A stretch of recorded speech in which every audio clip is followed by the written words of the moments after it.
கூட்டுக்கு நம்ம பருப்பை வேக வச்சு எடுத்துக்கலாம். கீரை கூட்டுக்கு இப்போ நான் ஒரு 15 நிமிஷமாக பருப்பை கழுவி நல்லா ஊற வச்சு எடுத்துருக்கேன். இப்போ இதை நம்ம குக்கரில் சேர்த்துக்கோங்க.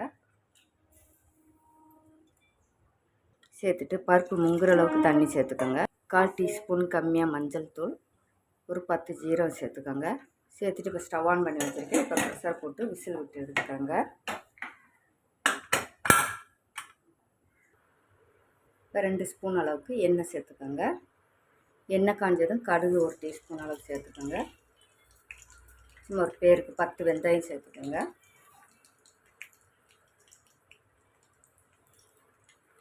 வெந்தயம் கடுகு பொரிஞ்சதும் 10 பல் பூண்டு சேர்த்துக்கோங்க. இது கூட கட் பண்ண வெங்காயத்தையும் சேர்த்து வதக்கிக்கோங்க. காரத்துக்கு ஒரு மிளகாய் சின்னதாக ஒரு வத்தல் கட் பண்ணி வச்சுருக்கேன், அதையும் சேர்த்துக்கலாம். சேர்த்துட்டு 2 நிமிஷம் வதக்கிக்கோங்க.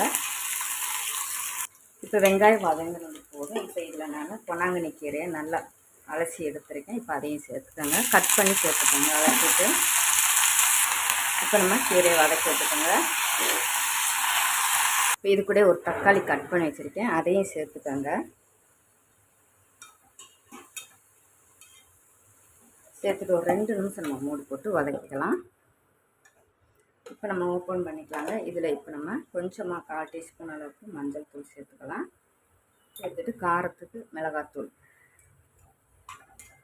இப்போ நம்ம கீரை வந்துருச்சுங்க, நல்லாவே வதக்கிட்டு இப்போ நம்ம பருப்பு வேக வச்சோம் பார்த்திங்களா, அதையும் சேர்த்துக்கலாம். சேர்த்துட்டு கீரைக்கு தேவையான அளவுக்கு உப்பு சேர்த்து கலந்துக்கோங்க.